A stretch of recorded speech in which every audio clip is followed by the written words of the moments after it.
certains nos grands esprits de venir s'exprimer, ceux même qui s'inquiètent un tant soit peu pour la Côte d'Ivoire. Et avant tout, j'aimerais m'excuser pour hier parce que j'avais comme ça émis mon appel pour pouvoir intervenir. Après, j'ai pas pu, quand tu m'as appelé, je pouvais pas décrocher. Donc, chers frères, je dis bonsoir à tous les Chao et à tous les Mao. Et je veux m'exprimer un peu sur la sortie de Baby Philippe. On lui dit bonne arrivée. Parce que si on veut lui taxer d'une manière, les gens vont dire oui, mais vous-même, la classe pro-éclaireur, vous allumez le gouvernement, donc pourquoi c'est vous qui avez le droit de critiquer? On lui dit bonne arrivée, mais juste ce qu'on veut lui dire aussi, c'est que c'est pas maintenant la Côte d'Ivoire existe, et il y a des réalités que nous avons traversées en Côte d'Ivoire. Donc, si tu veux être le porteur de voix de la population, il ne faut pas choisir les circonstances. Parce qu'il faut être vivant d'abord pour que tu puisses te plaindre que la vie est chère. Mais lorsque les gens étaient en train de manipuler nos frères, lui, Baby Philippe, il était en Côte d'Ivoire. S'il n'a pas défendu les vivants, c'est pas la nourriture qu'il va venir défendre. Mais bon, peut-être il va dire qu'il n'a pas vu cette situation-là en Côte d'Ivoire. Voilà pourquoi je lui dis bonne arrivée.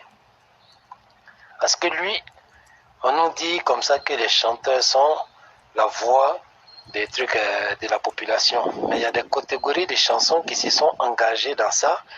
Et jusqu'à aujourd'hui, on les a accordé ce crédit-là pour dire voilà, il y a telle musique qui est une musique d'engagement pour parler de la société et des trucs. Le coupé décalé est venu pour amuser la galerie, pour induire nos frères et sœurs en erreur, ce qui a fait la propagande même des trucs et des travaillements où nos frères vont s'adonner à des pratiques qui sont plus nobles. Mais si lui, il veut faire la différence, il veut être l'exception de tout ça, on lui dit bonne arrivée. Mais j'espère que ça ne sera pas sa dernière sortie ou ça ne sera pas sa seule sortie. Avec les opposants que nous avons en face, on ne lui dit pas de devenir homme politique. Mais il faut qu'on regarde tous ensemble pour éveiller la conscience de nos frères et sœurs. Et donc pour cela, ça ne sera pas la première ni la dernière fois les agissements dans notre pays. Et on espère qu'il sera là aussi pour interpeller le peuple, pour interpeller les politiciens. Parce que quand on se fait passer pour le porteur de voix, on ne choisit pas les situations pour plaire au peuple ou pour plaire à une partie de trucs. Je ne sais pas qui sont les Menois qui se cachent derrière, encore s'il y en a. Mais le chemin qu'il a emprunté là, c'est un chemin qui est très long. Nous-mêmes, nous sommes sur ce chemin-là. Alors on lui dit bonne arrivée. Et ce chemin-là, il va l'emprunter et il va pratiquer ce que le chemin demande. Et chers frères, ça c'était voilà, on appelle. Là, il y a beaucoup de vent. Baby Philippe. Oui. Attends, je me déplace. Comme je suis venu au balcon à cause du bruit des enfants.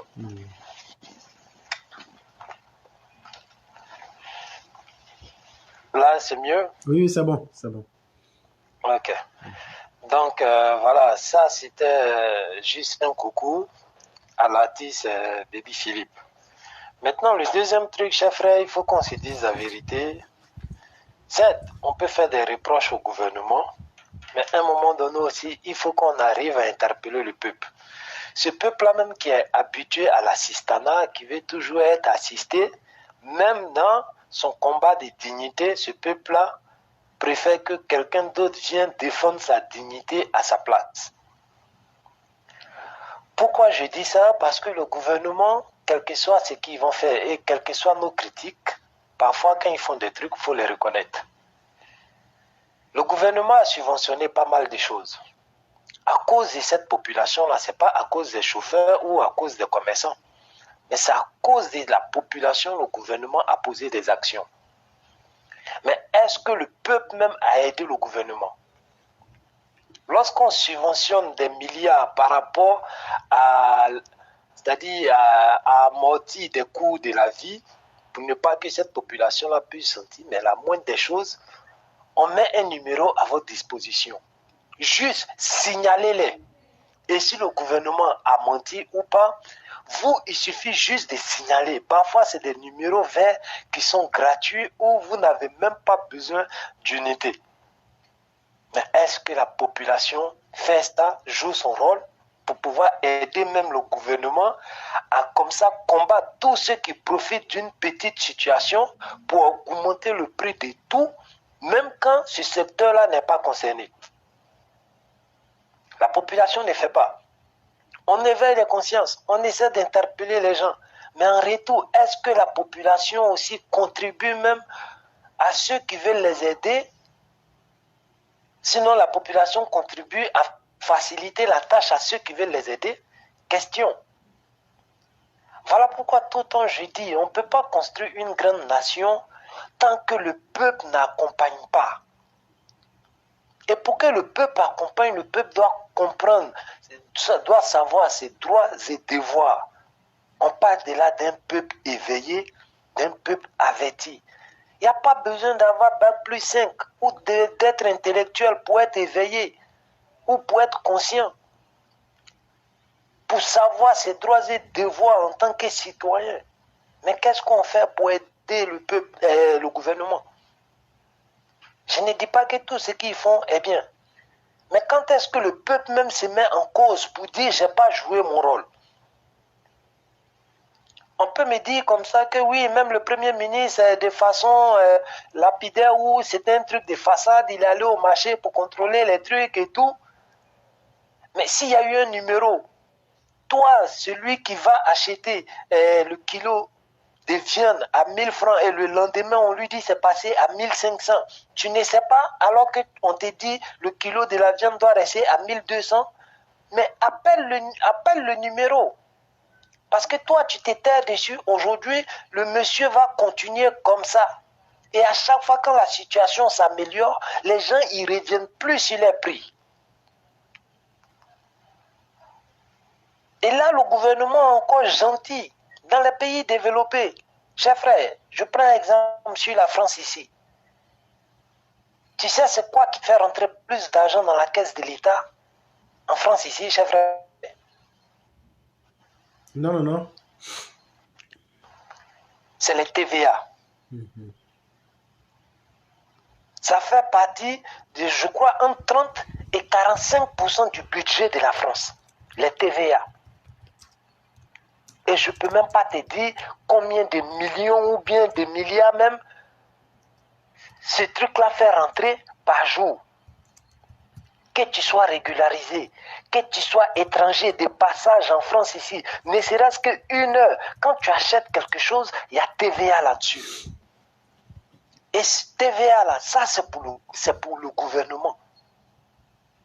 Tout prestataire de services, commerçant, artisan, quel que soit ton truc, tu encaisses ça pour le gouvernement.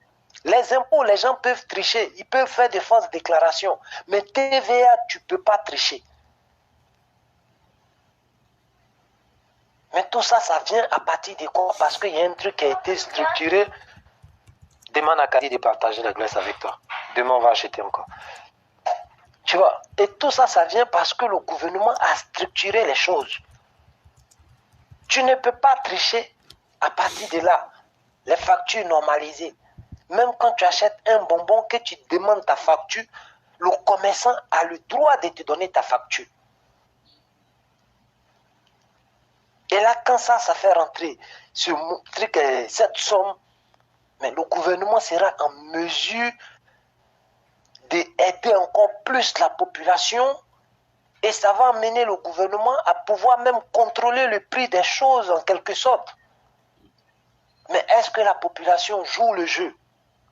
Parce qu'il est facile de dire, ah, on les a mis au pouvoir, ils ne font rien pour nous. Mais tu oublies que tu les as mis au pouvoir, tu as donné ta voix, mais ça ne suffit pas. Quand tu donnes ta voix à quelqu'un, tu l'as mis sur un chemin pour pouvoir te guider. Mais est-ce que sur ce chemin-là, le truc est la population même aide le gouvernement? La question reste posée. Ces commerçants qui rajoutent les prix et qui augmentent les prix à tout va. Combien aujourd'hui payent les TVA?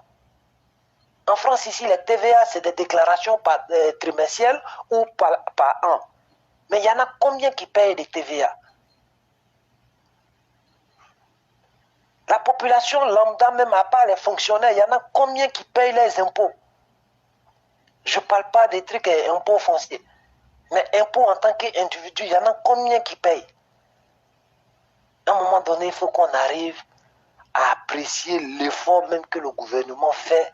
Parce qu'en Afrique, lorsque j'ai évalué tout ça, je me dis, les gouvernants africains, ils font beaucoup, même si ce n'est pas le paradis. Parce que toute cette somme, c'est-à-dire parallèle qui passe sans que le gouvernement taxe ça, et malgré ça, ils arrivent à faire quelque chose pour leur population, à un moment donné, il faut que nous-mêmes, la population, on se met en cause. Le minimum qu'on demande, apprenez à dénoncer. Mais ça encore, c'est un problème. Et même quand il y a des gens qui font des vidéos, la dernière fois, j'ai vu une vidéo où il y a un policier ou bien un corps habillé qui est en train de racketter. Il y a des gens qui ont fait des vidéos pour dénoncer ça, pour condamner l'acte du policier, mais il y a des frères, en tant que population, qui se sont levés encore pour condamner. Oui, c'est un père de famille, vous allez gâter son travail. Mais ce peuple-là même devient maso dans cette situation-là. Ceux-mêmes qui ne sont pas des exemples, lorsqu'on veut essayer de nettoyer pour envoyer un peu de moralité dans nos services et donner un peu de responsabilité à ceux-mêmes qui ne s'impliquent pas dans cette droite ligne-là, c'est le même peuple encore qui vient défendre ces personnes-là qui sont en train de peut-être pourrir le système. Qu'est-ce qu'on peut faire pour vous? Et c'est sur ça, j'interpelle encore bébé Philippe. Lorsqu'on veut défendre un peuple, il ne suffit pas de venir dire le mal seulement, mais éveille la conscience de ce peuple-là. Un peuple sans conscience, c'est un peuple qui est à moitié mort. Voilà pourquoi on arrive à les manipuler. Voilà pourquoi on arrive à les manipuler. Parce que quelqu'un qui est conscient, quelqu'un qui sait ce qu'il fait, ne peut pas être manipulé, parfois même pour des futilités. Donc, voilà, chers frères, ce que je pouvais dire pour interpeller le peuple, si on est conscient, si on connaît nos droits et devoirs, on pourra nous faciliter la tâche nous-mêmes. Vraiment, merci beaucoup, cher frère. Ce que tu as dit, c'est quelque chose qui va tellement de soi que souvent on se demande, mais le peuple ivoirien même, c'est quel type de peuple? Il y a 1001 exemples qui existent autour de nous. On a des sociétés civiles qui ont des résultats concrets à leur actif. Mais c'est ce que tu as déjà tout dit, hein, c'est de la répétition. Tu appelles le 143, c'est gratuit. Tu dénonces l'augmentation d'un prix. Les gens vont venir vérifier. Mais allez demander au 143, il y a combien d'Ivoiriens qui les ont appelés? Personne. Et en même temps, vous voulez dire que la vie est chère. Mais c'est totalement normal. Si toi, tu te transformes en... Si tu te comportes comme un bien public, chacun va venir se servir. Et malheureusement, c'est ça l'Ivoirien. Tout le monde aime se plaindre, mais personne ne veut mener ne serait-ce qu'une action pour aller dans le sens qui puisse arranger la collectivité. En fait, c'est une société où les gens sont devenus méchants. Je ne sais pas si c'est de façon volontaire ou bien de façon inconsciente, mais les gens sont méchants. Parce que tout le monde crie, mais personne ne veut se sacrifier. Personne ne veut mener le combat et on veut que les choses, comme par un miracle, tout puisse s'arranger. Le monde ne fonctionne pas comme ça. Aujourd'hui, c'est que toi, tu sous-estimes les 100 francs d'augmentation là. Puisque tu as accepté ça, demain, ça va devenir 200, demain 300, après demain 400, après encore 500. Un jour va arriver là, tu ne pourras plus. Et sache que chaque jour qu'il y a augmentation, c'est toi qui deviens encore pauvre. Mais on te parle, tu ne veux pas écouter. On te conseille, tu ne veux pas écouter. Toi, tu dis non, tu es dans ton monde, tu t'en fous. Le monde là, Dieu a créé chacun pour occuper une place. Si toi-même, tu ne connais pas ta place, les autres vont utiliser ta place pour pouvoir essayer de s'arranger eux-mêmes et de progresser. C'est ça qui est devenu le problème de la Côte d'Ivoire. Voilà un peuple qui n'a jamais gagné un combat. Sinon, nos ancêtres, ils ont gagné des combats. Hein.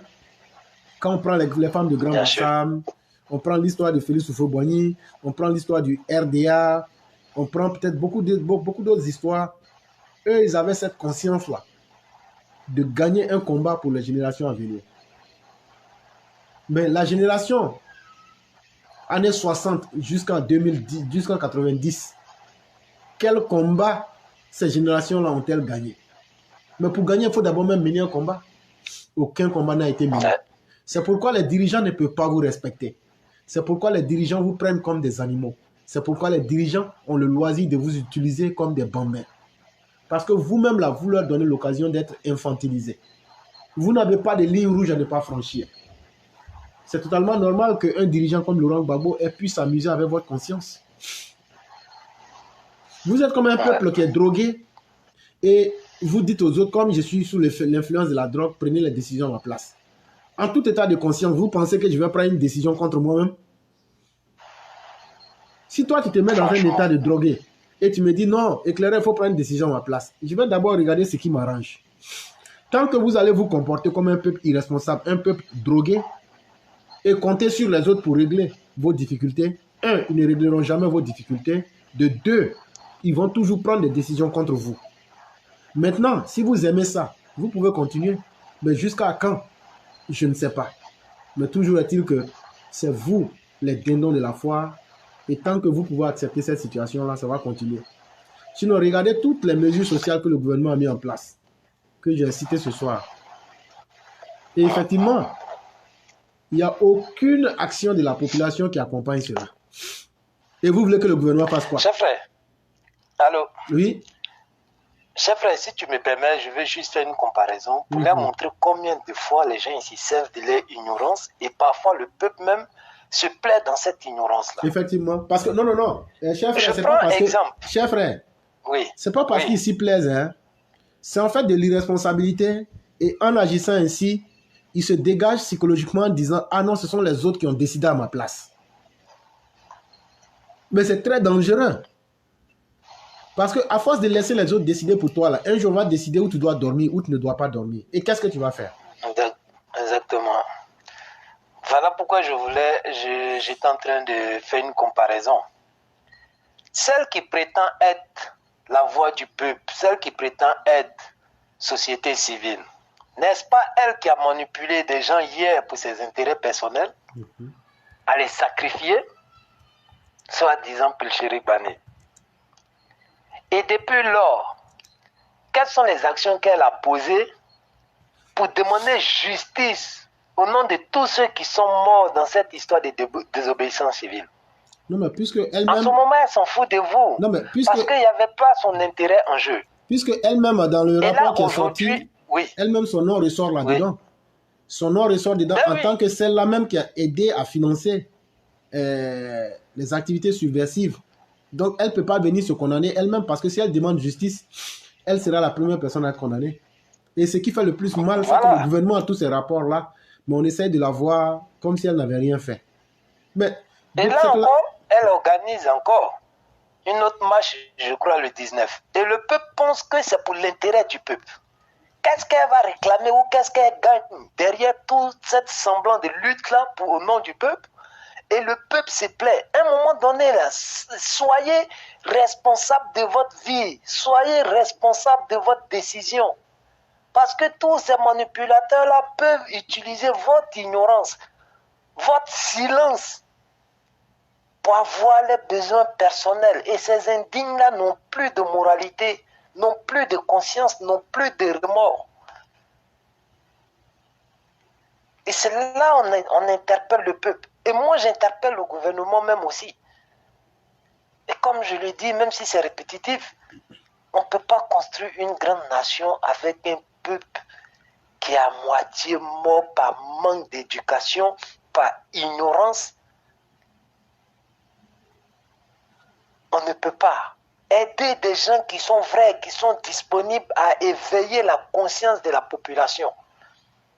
Pelcheri Bané en tant que société civile, mais tous ces trucs que le gouvernement a posés comme action, c'est-à-dire des solidarités envers le peuple, est-ce qu'elle a ne serait-ce qu'une seule émission pour expliquer un peu au peuple ou bien à la population de quoi les gars ils pouvaient profiter ou de quoi les gars ils ne pouvaient pas profiter?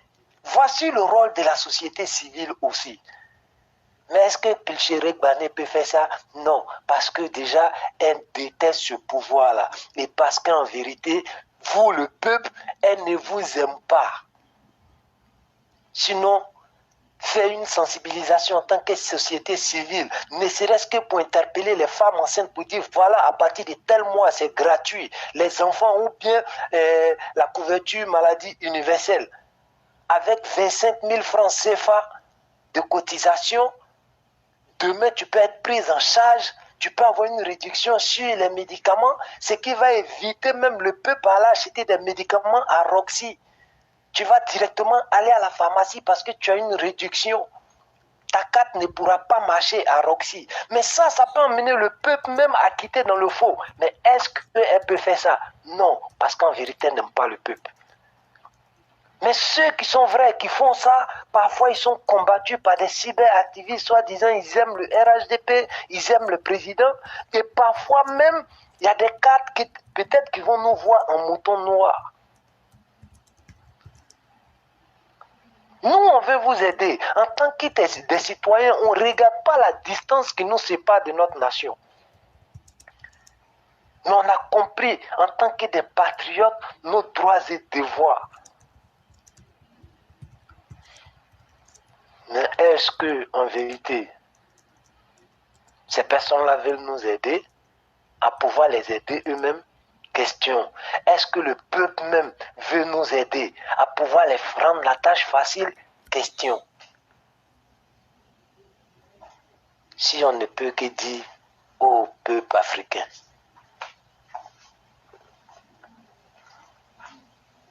Chers frères, je vais laisser la place aux autres. Il n'y a pas de problème, cher frère. Si j'ai pris plus de temps. Il n'y a pas de problème. C'est le truc qu'on peut dire, que Dieu nous vienne en aide. Amen, amen, amen. Vraiment, merci beaucoup. Donc, je dis bonne soirée à tout le monde. Et tu passes aussi une excellente soirée. Merci. Je vous en prie.